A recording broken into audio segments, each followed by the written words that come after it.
Both sides of the story. Bad news. A short story written and narrated by Robert Fairhead from the Tall and True writer's website. Bad News, Part 2. England, 1993. I woke in the middle of the night with a full bladder from the beers and more than a little aroused from a dream I'd just had. As I sat in the bathroom, waiting to pee, the dream replayed in my head. I was glad my wife was asleep. She's a mind reader, and I'd be dead if she knew what I'd been dreaming. Back when the kids were exhausting preschoolers, and my wife and I were stressed young parents, I spent a few days away from home at a business conference. It was a routine event, dreary daily sessions, forced dinner banter, and boozy late nights. And it would have disappeared into the midst of my memory, if not for a chance meeting one evening. I don't know how it happened. Ships passing in the night, I guess, like in the song. There was a mix-up with some colleagues, and I ended up in the wrong bar, on my own. She was on her own too, though to this day I don't know why.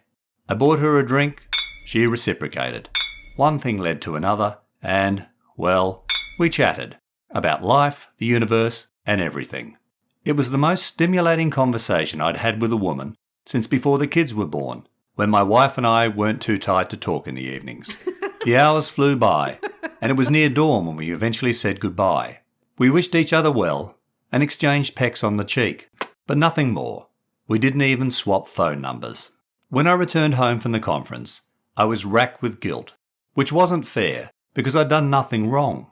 However, as I said, my wife can read minds, and I was sure she wouldn't see the evening as an innocent all-nighter.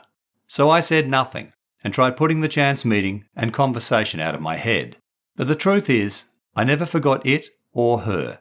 And occasionally, like tonight, I dream of that night and of what might have been. And afterwards, I always feel like a guilty adulterer.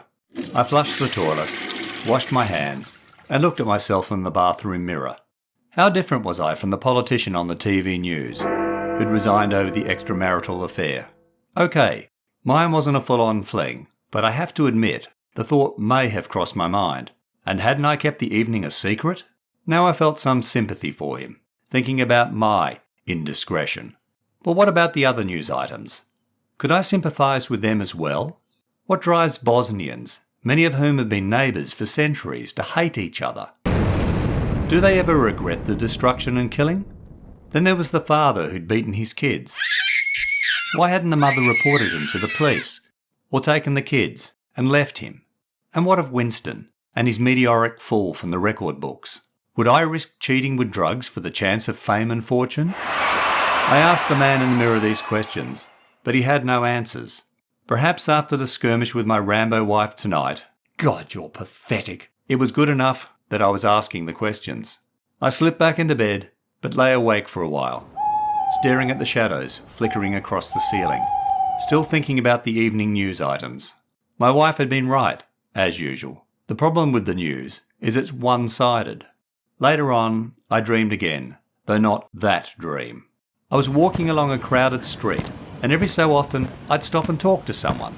Only, instead of using words, we read each other's thoughts, like my wife, the mind reader. And because we knew what each other was thinking, there were no secrets, no hidden agendas, and no betrayals. When I woke again, it was morning. My wife was sleeping soundly beside me in bed, her book on the pillow. Sunlight streamed through our bedroom window. Last night's gloomy forecast had been wrong. I recalled my waking dream and smiled as a song popped into my head. We always need to hear both sides of the story.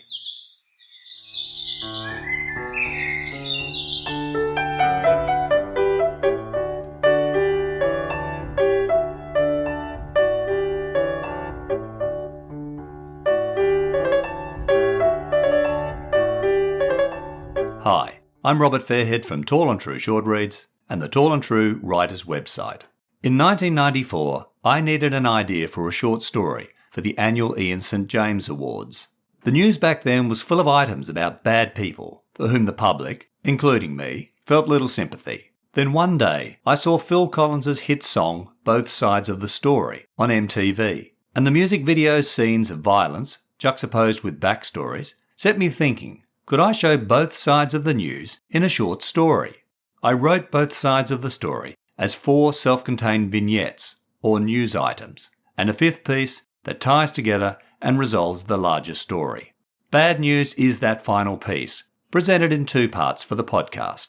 In Bad News Part 2, our narrator wakes in the middle of the night with a full bladder from the beers consumed watching TV, and feeling a little aroused from the dream of a stimulating conversation he'd had while away at a conference many years ago. Despite having done nothing wrong, our narrator felt racked with guilt when he returned home, convinced his wife wouldn't view the liaison as an innocent all-nighter. So he keeps it a secret, but occasionally dreams about it and feels like a guilty adulterer afterwards. Looking at his reflection in the bathroom mirror, our narrator recalls the evening news. He'd commented to his wife, it was full of bad people who got what they deserved, and their victims. But how different is he from the Westminster politician, Baxter, who'd resigned over an affair? And if our narrator can sympathise with Baxter, what about the combatants in Bosnia? Do they ever regret their actions? And the mother in the council flat, why hadn't she called the police? And wouldn't he take the risk Winston had in the gym for the chance of fame and fortune? The man in the mirror doesn't have the answers, but our narrator's happy to be asking questions, realising it's a step towards seeing both sides of the story, as his wife had urged and Phil Collins sang. Thanks for listening to the final instalment of this short story. You can read all my short stories, blog posts and other writing at tallandtrue.com. You can also buy my ebook collection of both sides of the story for the Amazon Kindle and Kobo online bookstores. The next episode of Tall and True Short Reads will be on your podcast feed shortly. In the meantime, please check your feed for earlier short stories, and follow or subscribe to the podcast and rate and review it via your favourite listening app. Doing so helps other listeners find Tall and True Short Reads.